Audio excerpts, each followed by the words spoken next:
Bem, vamos começar aqui a nossa aula sobre drogas psicoativas e como elas agem no nosso cérebro. Eu sou o professor Luciano, professor da Universidade Federal do Piauí, de Fisiologia Humana e pesquisador na área de farmacologia. Estou inclusive aqui com uma substância psicoativa, um pouco de café, que, como nós sabemos, a cafeína também tem uma propriedade importante de estimular algumas das nossas funções neurais, ok? Então, isso é utilizado, inclusive, de uma forma bastante agradável. Quem é que não gosta de um bom café? Ok. Então, pessoal, como nós vamos falar de drogas psicoativas, é sempre interessante pensar que o descobrimento, a utilização desses produtos, dessas substâncias, ele perde-se no tempo. É claro que há séculos atrás, há milênios atrás, não se falava em drogas ou substâncias isoladas, mas preparações que eram obtidas principalmente a partir de plantas ou algum outro produto dito como natural, obtido a partir da natureza. Do ponto de vista histórico, talvez as plantas mais conhecidas seriam a papoula, que dá origem ao ópio e que dá origem à morfina, e também a cannabis, a maconha. Existem vários relatos históricos de civilizações antigas que há milênios de anos utilizavam preparações com essas espécies vegetais. Claro que de uma forma completamente empírica, mas inclusive os primeiros relatos de efeitos na mente, no comportamento, talvez date a mais de 10 mil anos atrás. E ao longo do tempo, isso foi acontecendo de uma maneira muito comum na civilização humana. O ser humano ele sempre buscou substâncias que pudessem afetar de alguma forma o seu comportamento, principalmente no que diz respeito ao alívio da dor, a melhora do sono, a diminuição de algum tipo de sofrimento. Bem, se a gente der um salto bem gigantesco na história, a gente sabe que as drogas que hoje utilizamos como psicoativas, elas são de descoberta relativamente recente. Até o começo do século XX, existiam poucas substâncias que eram utilizadas do ponto de vista médico para algum tipo de transtorno mental. Até porque a gente sabe que naquela época a visão que se tinha do transtorno mental ainda era bastante superficial, às vezes inclusive bem preconceituosa, ou mesmo ligado a condições sobrenaturais, por exemplo. Coincidentemente, até o começo do século XX, final do século XIX, o ópio, ainda utilizado não só como analgésico, que ainda hoje sim, mas também era utilizado no tratamento de transtornos do humor, que não tinha esse nome, ok? Lógico, mas era sim utilizado. Aqui eu coloquei duas imagens, né? Que uma paciente com uma cara meio estranha, que na verdade representa uma condição bem drástica de um transtorno mental, que é a esquizofrenia, a doença mais grave. E aqui do outro lado, um profissional de saúde, um médico. E acaso e observação clínica. O que eu quero colocar com isso? Olha só, interessante. Algumas das drogas que temos hoje no mercado, elas surgiram completamente ao acaso. Exemplo disso foram as primeiras drogas antidepressivas, que eram, ou pelo menos foram inicialmente propostas para tratar esquizofrenia. E aí se observou que o tratamento melhorava o estado de humor. Se observou também que outras drogas, inclusive a primeira antidepressiva que se conhece, ok? Ela foi indicada inicialmente para tratar tuberculose. Também se percebeu que, com o passar dos dias, os pacientes apresentavam uma melhora considerável de humor. Isso foi começo da década de 50, meados dessa década que essas substâncias surgiram. A maioria do que se tem hoje em dia surgiu logo depois. Okay? Década de 60, década de 70 e algumas menos conhecidas surgiram nas últimas décadas mais recentes. Bem, de uma forma geral, quando eu falo de drogas do sistema nervoso, psicofármacos do sistema nervoso e neurônios, psicofármacos e células da glia, na verdade eu quero me referir aos locais de ação. A primeira ideia que se tinha era um tanto meio que desconhecida, um pouco empírica, porque se viu que algumas substâncias ou alguns produtos provocavam alteração no sistema nervoso, principalmente sensação de bem-estar, ou de euforia, ou diminuição da dor. Porém, quando a gente fala droga, a gente lembra do conceito. O que seria uma droga do ponto de vista conceitual farmacológico? Qualquer substância química que pode provocar um determinado efeito nos tecidos. Beleza. Os psicofármacos, eles são grupos especiais de drogas, porque eles atuam especificamente no sistema nervoso. Eles também podem ser chamados de psicotrópicos. Alguns autores preferem psicofármacos, não sou autor, mas eu também prefiro esse termo, porque ele é um pouco menos pejorativo do que psicotrópico. Mas psicofármaco e psicotrópico, eles são sinônimos. São aquelas substâncias que têm um tropismo, uma afinidade para provocar ou alterar manifestações ou nosso comportamento. Os psicofármacos, de uma forma geral, eles atuam nos neurônios.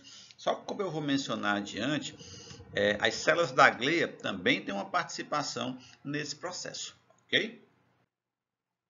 Bem, quando a gente fala de sistema nervoso, nós precisamos lembrar alguns conceitos básicos de neurofisiologia, de neuroanatomia. Aqui, por exemplo, eu tenho macro-regiões, vamos dizer assim, ou estrutura do nosso sistema nervoso central, especificamente do encéfalo.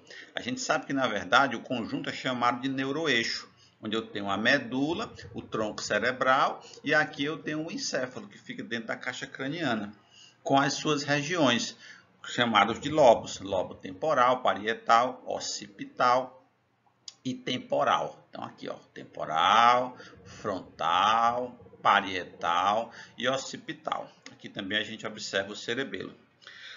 No passado, acreditava-se que essas regiões eram bem específicas para o controle de determinadas funções. Na verdade, existem aquelas áreas que são mais específicas para determinadas funções, como o córtex sensitivo, o córtex motor, o córtex pré-frontal, enfim. Mas o que se sabe hoje em dia é que essas áreas elas não trabalham de forma independente. Elas se correlacionam entre si.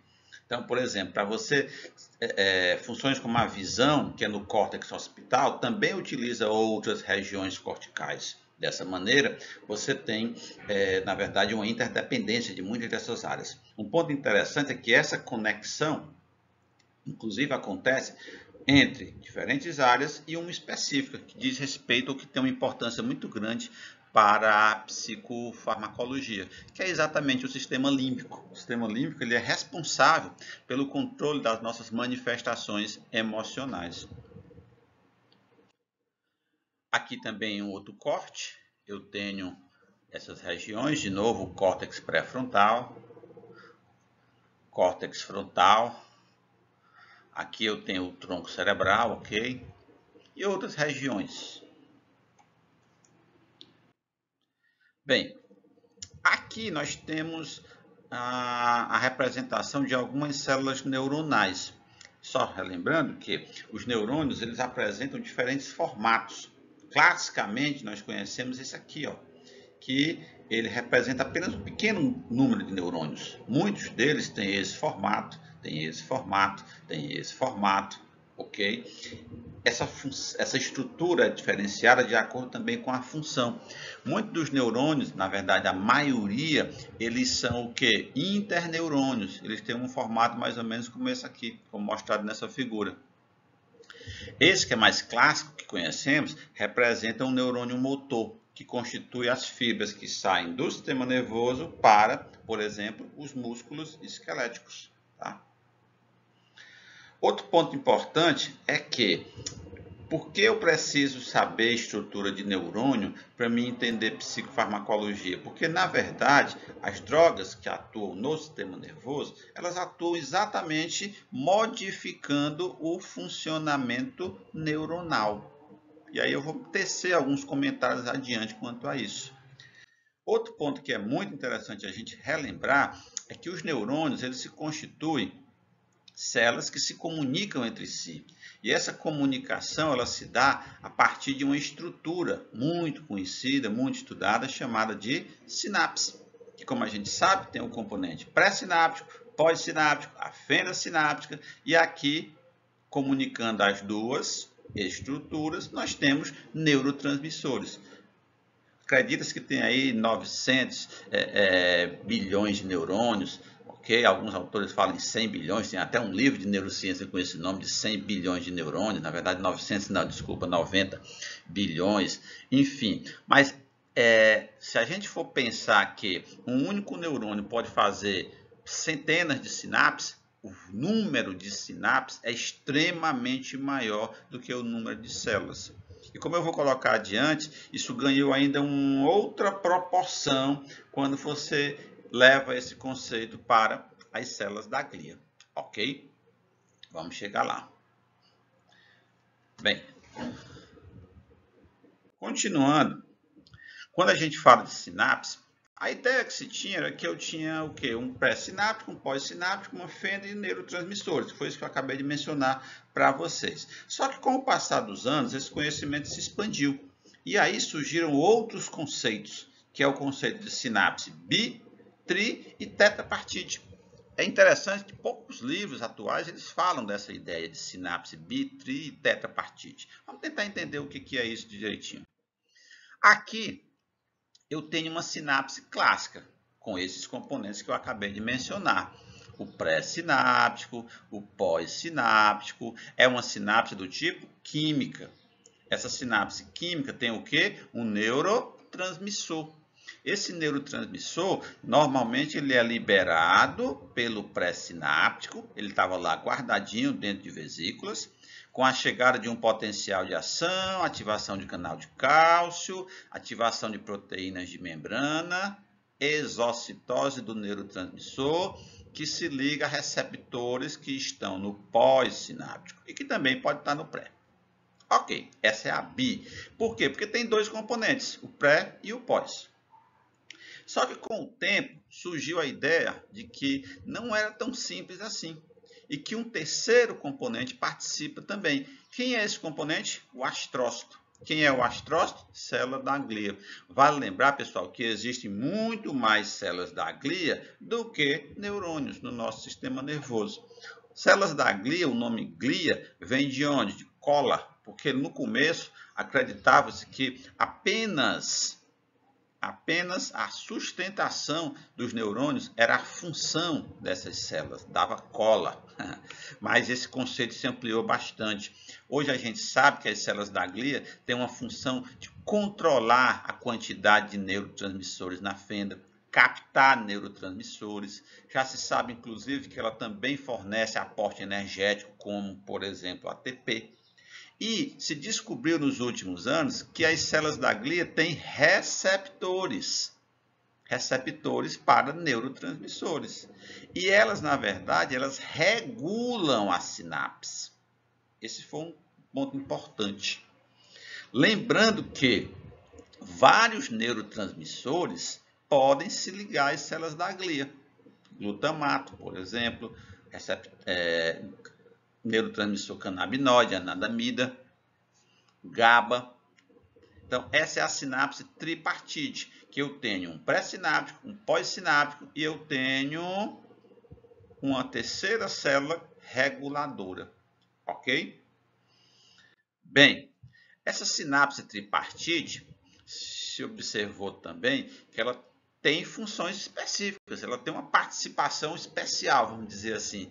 Essa participação especial diz respeito à plasticidade dos neurônios. Elas interferem na plasticidade dos neurônios, elas controlam essa plasticidade.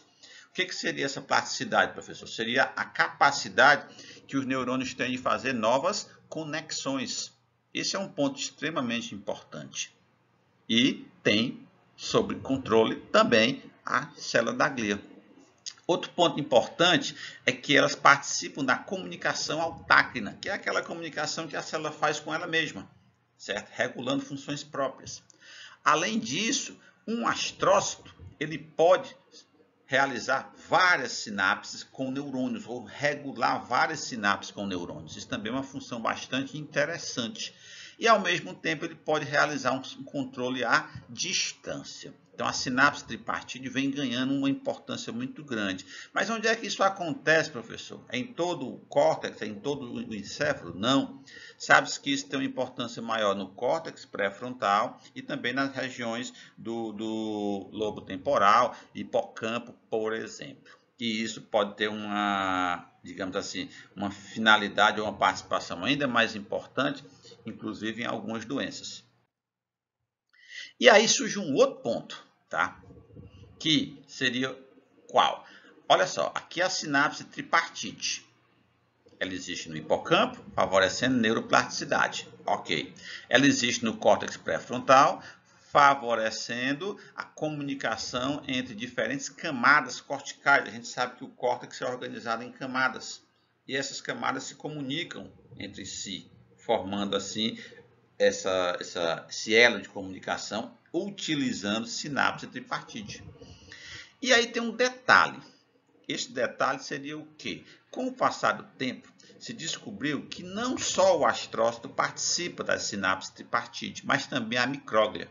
A micróglia ela tem uma função básica de defesa no sistema nervoso. Porém, se descobriu que a micróglia tem também receptores canabinoides e que participam desse sistema de sinapse tripartite. E também o polidendrócito.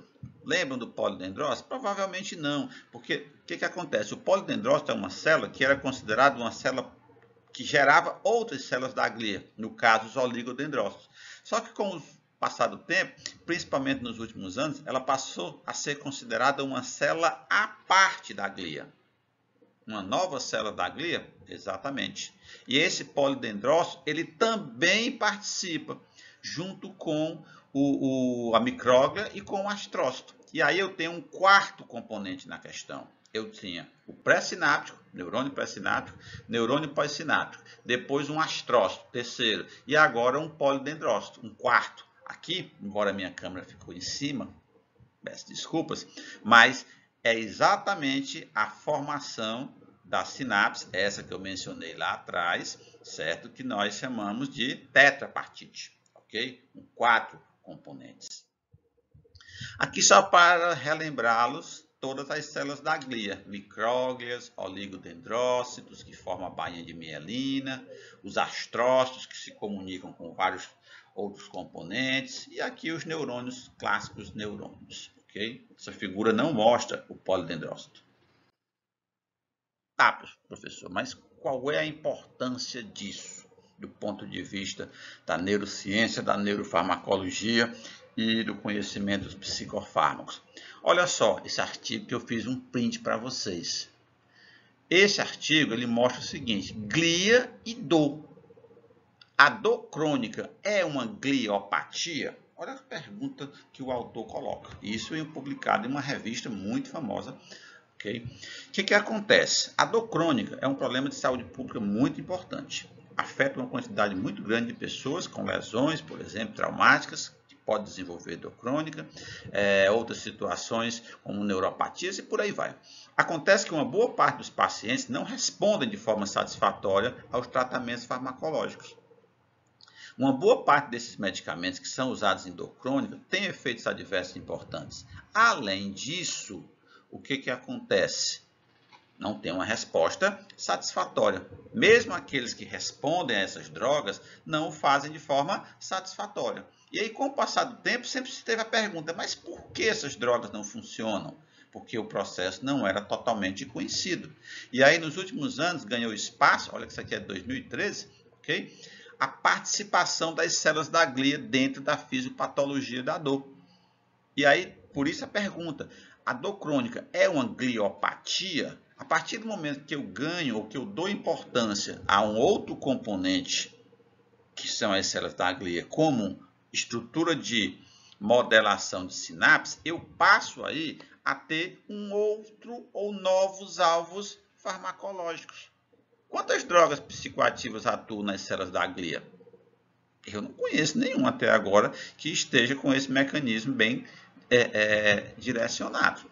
Okay? Isso é um ponto bastante interessante que nos últimos anos surgiu.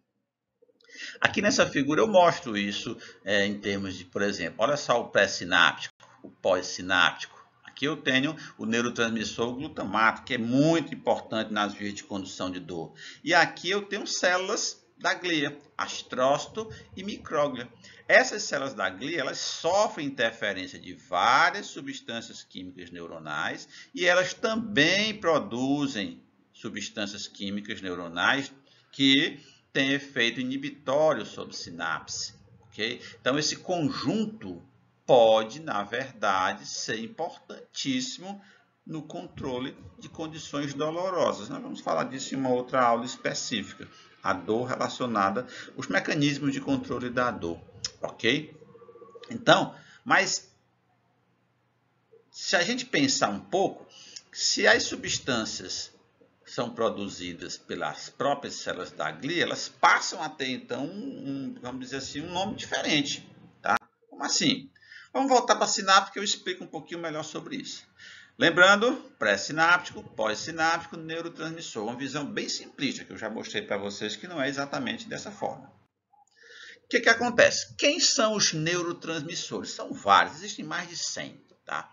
Eu posso ter peptídeos, só os peptídeos dá mais do que isso, né? Substância P é um peptídeo, cefalinas, endorfinas, CRH. Quem é o CRH? É o hormônio liberador de corticotropina, mas é hormônio ou é neurotransmissor? Ele é as duas coisas, tá, pessoal? Eu também tenho pequenas moléculas, acetilcolina, aminoácidos como glutamato, o GABA, glicina, serotonina. Cortou aqui, mas seriam as catecolaminas, noradrenalina, histamina, as minas, né? Serotonina, ok? Pertencem também a esse grupo das pequenas moléculas. Algumas vezes você pode encontrar diferentes classificações de acordo com o autor.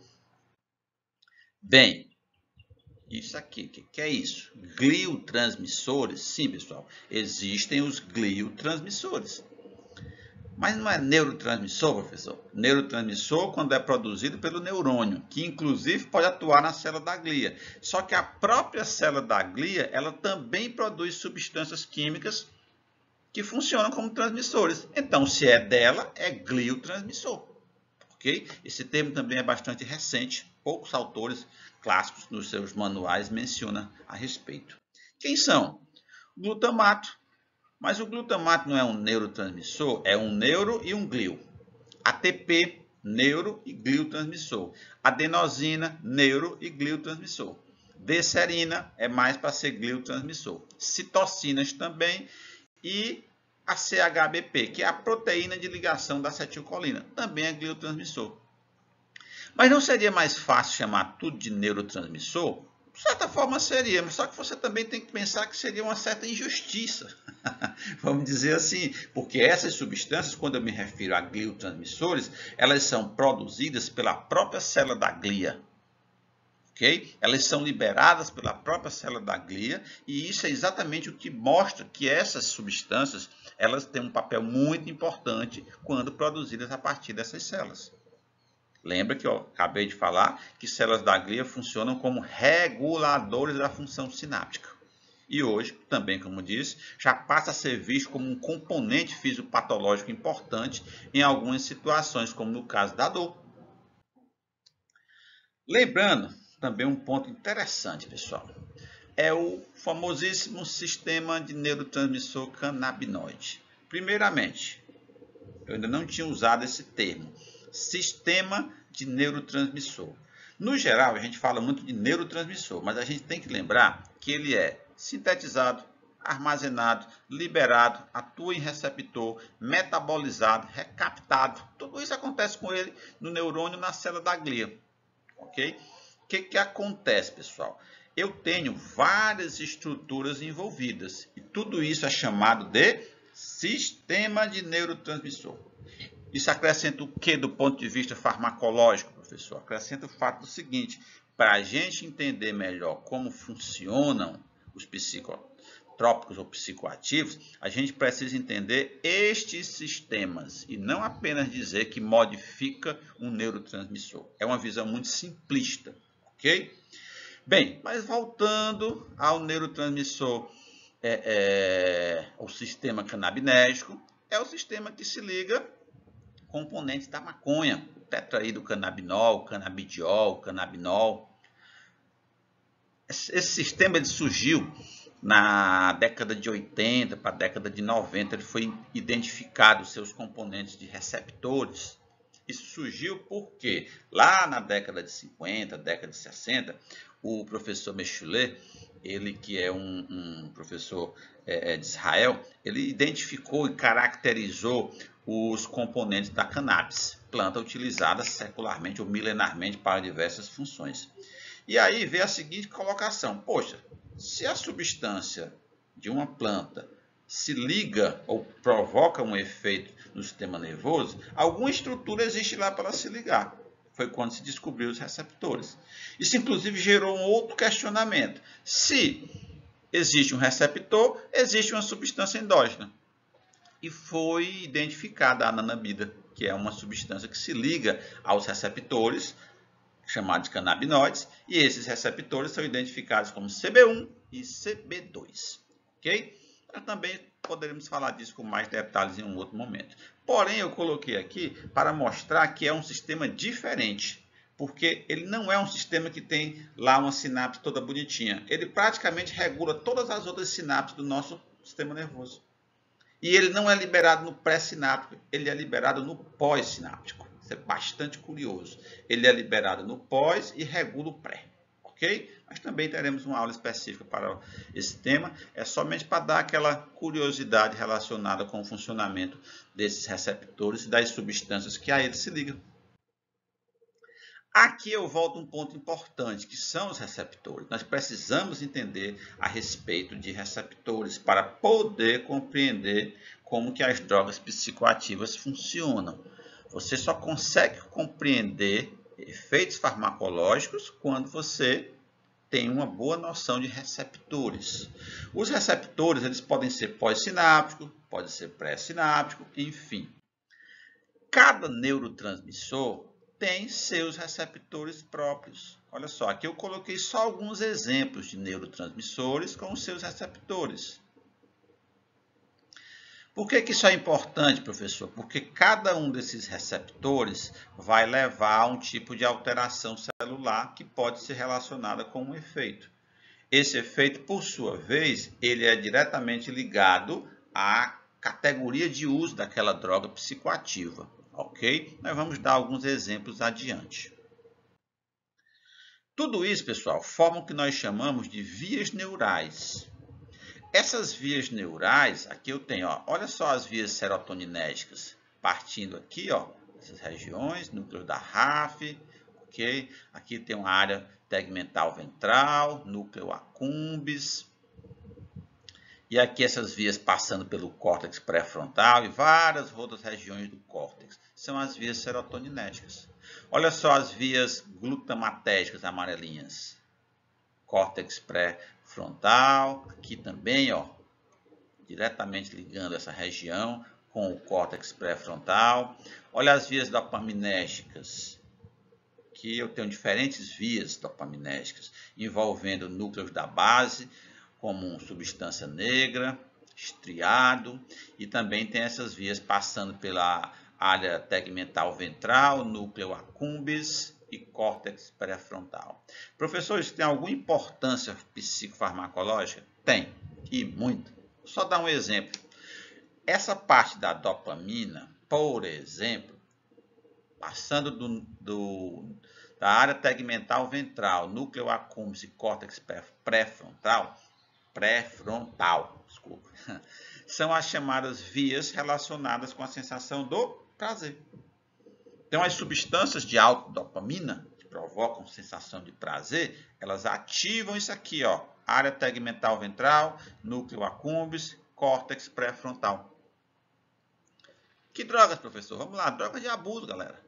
Cocaína, maconha, nicotina, cafeína, certo? E não só substâncias químicas. Hoje se sabe que várias outras coisas que não são medicamentos, que também provocam no indivíduo a sensação de prazer, está diretamente relacionada com a ativação dessas vias dopaminérgicas.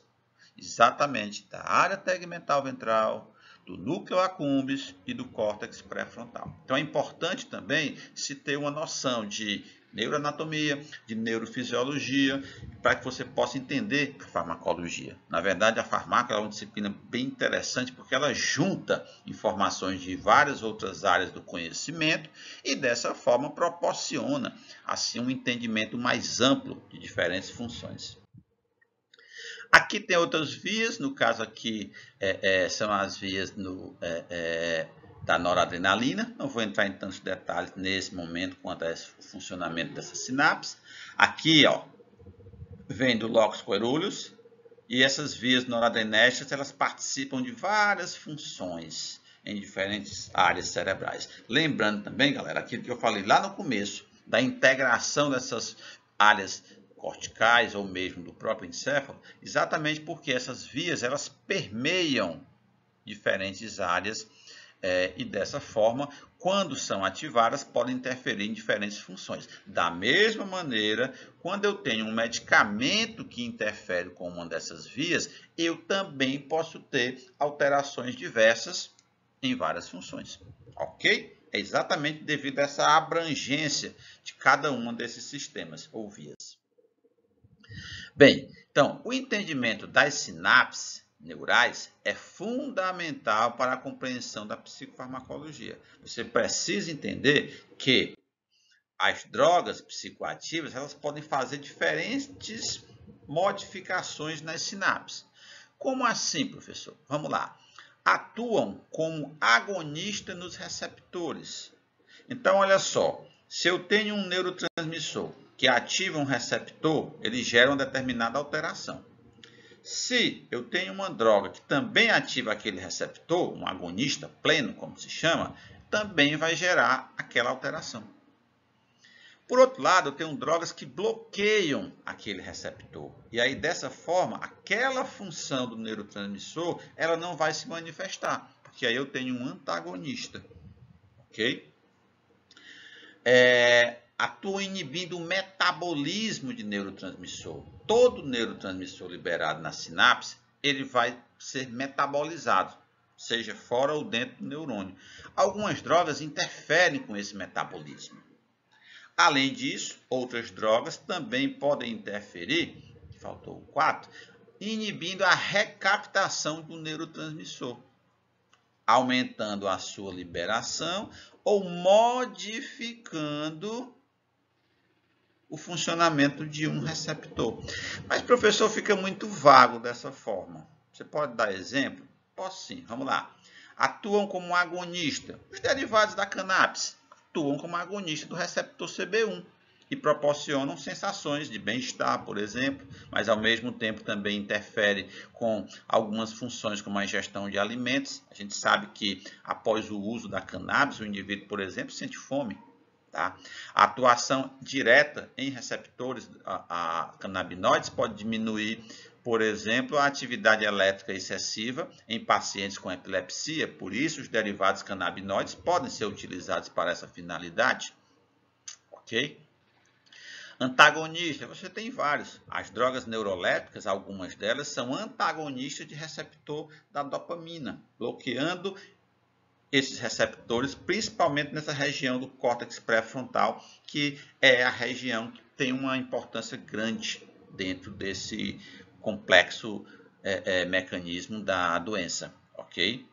Lógico que isso não vai dizer que tudo se explica a partir daí, mas é importante porque algumas das drogas fazem exatamente isso, bloqueio do receptor da dopamina cortical. Atua inibindo o metabolismo. Alguns antidepressivos, eles impedem o metabolismo de neurotransmissores, como a serotonina e a dopamina. É o que acontece com o que nós conhecemos como drogas inibidoras da MAO, os chamados IMAUs. É um grupo de antidepressivo que tem uma eficácia muito boa, mas porque tem alguns efeitos adversos, terminam sendo utilizados apenas em um segundo momento. Atua inibindo a recaptação de neurotransmissor. As drogas antidepressivas clássicas fazem isso, tá? Antidepressivo tricíclico, as mais modernas como o inibidor de recaptação de serotonina também faz isso, tem essa questão, tá? Aumentam ou inibem a liberação de neurotransmissores, certo? Algumas drogas podem atuar modulando essa liberação de neurotransmissores. Por exemplo, o alfa-metildopa, ela tem um efeito importante, porque quando ela se liga ao seu receptor, a um receptor adrenérgico específico, ele impede a liberação de neurotransmissor. Okay? Isso, inclusive, justifica alguns efeitos adversos, mas também o efeito antipertensivo que a droga apresenta. Além disso, modulam receptores? Sim, os antidepressivos, sabe-se que atualmente eles modulam receptores a médio e longo prazo. Por exemplo, quando a gente for estudar ou falar de antidepressivo, a gente vai ver o seguinte: o efeito principal é aumentar a quantidade de serotonina na fenda, porque inibe a sua recaptação. Poxa, mas não é tão simples assim. O que se sabe, na verdade, é que com o passar das semanas existe uma modulação de receptores, e isso é diretamente relacionado com a manifestação dos efeitos farmacológicos. Além disso, outros efeitos também podem ser observados. A própria serotonina tem um papel muito grande na plasticidade neuronal e também no surgimento de novos neurônios. E surgem novos neurônios em indivíduos adultos, professor? Surge, principalmente no hipocampo. Uma taxa pequena, mas surge sim. Okay? Então, na verdade, os efeitos dos psicoativos, alguns são bem estabelecidos, só que na prática, ou pelo menos do ponto de vista científico, não se sabe, ainda se está bem longe disso, tá? De se saber todas as alterações ou consequências dessas ações diversas que aqui eu apresento de forma bem geral para vocês.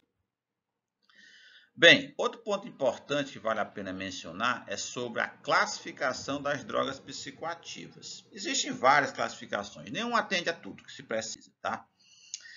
Essa é bem antiga, bem clássica, pelo tipo de efeito. Aqui eu represento, a partir desses tracinhos, a atividade elétrica neuronal normal. Aqui, observa que tem menos tracinhos, é uma diminuição.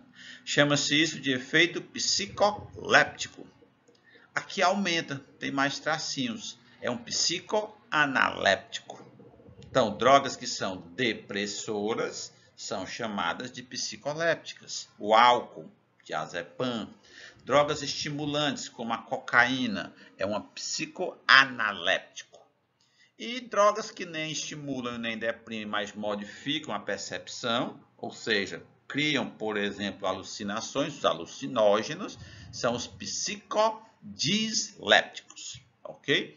Só que essa classificação é mais relacionada com o tipo de efeito e muito simplista, ok? Estimula, psicoanaléptico, deprime, psicoléptico, modifica, psicodisléptico. Fica muito simplório. Nem toda droga se enquadra aqui. Antidepressivo se enquadra aonde? Antidepressivo não é estimulante, não é depressor e nem tampouco alucinógeno. Okay? Então, não atende.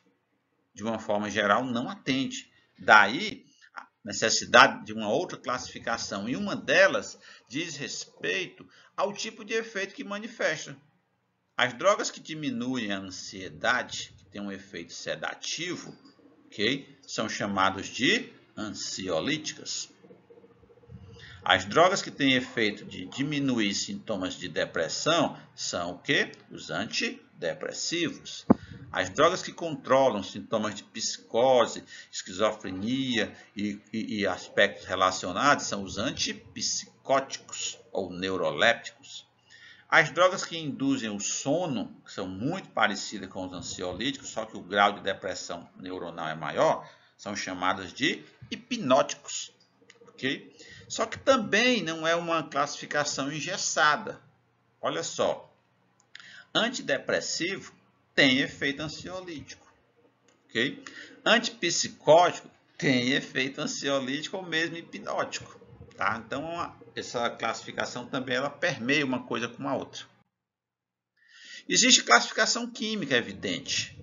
Só que nem de longe também atenderia. A classificação química ela é mais relacionada com o grupo específico, é lógico. Então, por exemplo, os benzodiazepínicos têm a mesma estrutura. ok? Mas quando você vai para os antidepressivos, são drogas de vários grupos que não têm semelhança química estrutural entre todas as moléculas entre si, não existe. Então a classificação química ela é mais usual apenas para você conhecer um pouco mais as características de um determinado grupo, porque quando você conhece isso, você consegue entender melhor o funcionamento das substâncias daquele grupo. Normalmente elas funcionam de forma semelhante. Bem, grupos farmacológicos e seus mecanismos centrais de ação. Esses mecanismos centrais eles são importantes para a gente entender várias das atividades dessas drogas. Por exemplo, isso também é diretamente, pessoal, relacionado com o tipo de receptor ou sistema de neurotransmissor. As drogas que bloqueiam sistemas colinérgicos nós chamamos de anticolinéticas. Da histamina, antihistaminérgicas ou antihistamínicas, que bloqueiam o receptor alfa-adrenérgico, são chamadas de alfa-bloqueadores. Ok? Tá, mas isso me ajuda em quê, professor? Do ponto de vista da psicofarmacologia? Bem simples. Se eu conheço a função colinérgica, eu consigo prever o que acontece quando ela é bloqueada. A função colinérgica é relacionada com o estado de alerta, a função colinérgica é relacionada com a produção de saliva, com a acomodação visual. Então, quando eu bloqueio a função colinérgica, eu tenho o quê? Sono. Eu tenho diminuição da produção de saliva, eu tenho diminuição da acuidade visual. Isso pode ser importante em termos de efeito adverso. As drogas antidepressivas tricíclicas fazem isso, bloqueiam receptores colinérgicos. Quem nunca ouviu falar, quando se estuda farmacologia, das drogas antihistamínicas ou antialérgicas de primeira geração? Dá um sono danado. Por quê? Porque bloqueia receptor da histamina. Todas as vezes que bloquear receptor da histamina, gera sono, ok? E também aumenta o apetite. Drogas que bloqueiam o receptor alfa-2 ou alfa-1, desculpa, quer dizer, comprometem tanto central como perifericamente os mecanismos de controle da pressão arterial. E, consequentemente, eu posso ter hipotensão. Então, quando eu conheço que uma determinada droga bloqueia receptor A, B ou C, e eu conheço a função desses sistemas de neurotransmissores e receptores, eu consigo entender o funcionamento daquela droga. Exemplo, professor, seja mais objetivo. A amitriptilina tem efeito anticolinérgico, tem efeito antihistamínico e tem efeito alfa-1 bloqueador. Isso independente do seu efeito antidepressivo. Então, a amitriptilina e os tricíclicos, eles podem dar sedação, eles podem dar boca seca, xerostomia, perifericamente constipação, retenção urinária, queda de pressão. Veja que de um simples exemplo, o conhecimento de um receptor envolvido, eu consigo prever uma série de efeitos adversos ou eu entendo melhor a farmacologia daquela substância. Alguns exemplos para a gente finalizar, chegando na nossa última parte da aula. Eu escolhi alguns grupos, mas não dá para falar de todos, até porque foge o objetivo da aula. Mas, por exemplo, interessante esse ponto. Drogas indutoras de sono e ansiolítica. As drogas indutoras do sono, pessoal, elas são muito utilizadas no mundo todo, porque os problemas relacionados à dificuldade de dormir são extremamente comuns. Inclusive, passaram a ser utilizadas de forma bastante abusiva por uma série de pessoas, inclusive jovens. Tá? Ok. As drogas indutoras do sono são hipnóticas, o nome. E as ansiolíticas são aquelas que diminuem a ansiedade, que tem um efeito sedativo. Acontece que muitas que fazem uma coisa fazem outra. Embora, para induzir o sono, eu preciso de um nível um pouco maior, certo, de depressão neuronal do que para diminuir a ansiedade. E quando a gente fala de drogas que induzem o sono e drogas que diminuem a ansiedade, eu estou falando de drogas que atuam no receptor do GABA, o nosso principal neurotransmissor depressivo. O receptor do GABA ele é formado por essas unidades aqui, ó, alfa, beta, alfa e gama, ok? O GABA se liga aqui, ó, ok? Esse receptor GABA, ao se ligar ao seu neurotransmissor, ele pode, ó, entre o beta e o gama, né? O GABA se liga, gama alfa e gama beta. Ele pode acionar a abertura do canal. E aí o que entra no canal? Cloro. O cloro é negativo, dentro vai ficar muito negativo, vai ficar hiperpolarizado. Resultado, deprime o funcionamento celular. Bem, quando isso acontece, você pode ficar mais calmo, por exemplo, porque esse receptor é encontrado no córtex, em área do sistema límbico, e a sua ativação diminui a atividade neuronal dessas regiões. Por isso a gente fica mais calmo. É uma droga ansiolítica. Aliás, desculpa. A atividade do GABA diminui o teu grau de ansiedade. E ao mesmo tempo induz o sono também, atuando em outras regiões ou em outro subtipo de receptor que eu já explico para vocês. Bem, mas o GABA é neurofisiológico, nós temos ele naturalmente. Porém, as drogas que atuam promovendo o sono ou diminuindo o estado de ansiedade, como benzodiazepínicos, flumazenil, também mexem com esse receptor. Mas observa que elas se ligam em locais diferentes que o próprio GABA.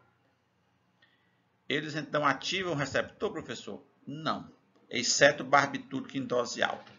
Eles vão modificar esse receptor, deixando ele mais afim, vamos dizer assim, aumentando a sua afinidade para o neurotransmissor. A gente chama isso de agonismo alostérico. Não ativa, mas deixa o receptor mais sensível para ser ativado pelo GABA. Ok? Desculpa. O que acontece? Aqui se liga benzodiazepínico, aqui se liga o flumazenil, que é o antagonista. Aqui se liga o zolpidem, que é usado para tratar distúrbios do sono. Bem, mas isso tem alguma aplicação prática? Tem sim, pessoal. Diazepam e drogas derivadas, flunitrazepam, diazepam, lorazepam, enfim. Essas drogas são usadas para tratar a ansiedade e também para induzir o sono, ok? É bom? É bom. Tem lá suas vantagens quando utilizado de uma forma bem adequada por um tempo curto. Ansiedade, normalmente, nessas drogas não passam de 2 meses de tratamento. E sono, 2, 3 semanas e olhe lá. Isso com o tempo dá problema. Efeito sedativo, okay? Porque aumenta a neurotransmissão do GABA, além de dependência e outros efeitos. Ok, mas vamos lá. Com o tempo surgiu o zolpidem, que ele não é usado como ansiolítico, ele é usado apenas como indutor do sono. Mas não é o mesmo receptor? Não exatamente. Com o tempo se descobriu que o receptor do GABA é formado por unidades, ok? Alfa, beta e gama. Só que existem vários tipos de subunidade alfa, vários tipos de subunidade delta e beta. Os benzodiazepínicos se ligam às subunidades várias. 1, 2, 3 e 5. Tá? De 1 a 6. Que são subunidades do receptor GABA, no caso do tipo A, relacionado com a insônia, com o sono, perdão, é neurofisiológico, né? Com o sono, relacionado com o estado de ansiedade, memória, controle motor, enfim. Quando você compara com o zolpidem, ele só mexe com a unidade que é relacionado com o quê? Com o sono e a memória. Então, você entende a diferença entre o diazepam e derivados de zolpidem quando você compreende que eles atuam na subunidade alfa, mas nem toda alfa é igual. Nem toda alfa participa da mesma função. Eu tenho 6 tipos de alfa, ok? E como o zolpidem atua em apenas um tipo de alfa, ele não tem os mesmos efeitos farmacológicos que tem um benzodiazepínico. Para mim entender isso, eu preciso entender de receptor, de neurotransmissor, de aspectos moleculares. Aqui de novo, uma outra substância que também atua no receptor do GABA, que é o álcool. O álcool atua aqui, ó, o etanol. Por isso que é tão perigoso você associar etanol com benzodiazepínico. Por quê, galera? Porque os dois se potencializam e pode dar um efeito sedativo muito grande. O etanol também tem outros efeitos, pode mexer com membrana, com a própria estrutura da membrana e também com o NMDA, que é o receptor do glutamato. Por isso, o álcool tem um papel tão importante no controle, ou melhor, desculpa, em distúrbios de memória. Ah, o fulano bebeu, diz que não lembra de nada, é mentira, está inventando. Não. O consumo excessivo de álcool, altas concentrações de etanol no sangue, favorecem a perda de memória anterógrada. O que é essa memória anterógrada? É aquela memória que deveria se formar daquele momento adiante. Então, se eu estou aqui bebendo muita quantidade de álcool, alcoolemia lá em cima, aquilo que eu vou fazer a partir desse consumo, eu posso não lembrar. Por isso que algumas vezes você tomou uma quantidade tão grande de álcool, no outro dia você acorda em algum lugar, em casa, e aí, meu Deus, como foi que eu vim ontem? Como foi que eu cheguei aqui? Mas ainda bem que eu cheguei. Então isso não é invenção. O álcool tem sim esse efeito importante na memória. É claro que isso pode, inclusive, ser levado para um lado negativo, certo? Pessoas que cometem atos de violência, delitos com um estado elevado de alcoolemia, eles não vão lembrar totalmente de tudo. Lógico que isso não isenta de absolutamente nada. Pelo contrário, se eu uso alguma substância para modificar o meu estado de comportamento, para cometer algum delito, na verdade eu tenho um agravante, ok? Mas o efeito farmacológico, ele existe nesse contexto, certo? Drogas antidepressivas fazem o quê? Via de regra, eles inibem o transporte do neurotransmissor. Como assim, professor? O neurotransmissor está aqui na vesícula, ele é liberado, vai para a fenda sináptica, ativar os seus receptores. Depois ele volta, através de um transportador, que é específico para a nora ou para a serotonina, e lá ele vai poder voltar para as vesículas ou ser metabolizado numa substância inativa. Acontece que ele também pode ativar receptores no pré-sináptico que inibem o processo. As drogas antidepressivas, quando são usadas no tratamento agudo, fazem o quê? Inibe a recaptação, antidepressivo tricíclico ou inibidor da recaptação de serotonina. Como o neurotransmissor não volta, ele fica na fenda. Porém, ele na fenda também pode ativar o autorreceptor, inibindo a liberação de mais neurotransmissor. Então, uma coisa balancearia a outra. Com o passar dos dias, esse autorreceptor ele é dessensibilizado. Olha aqui a linha.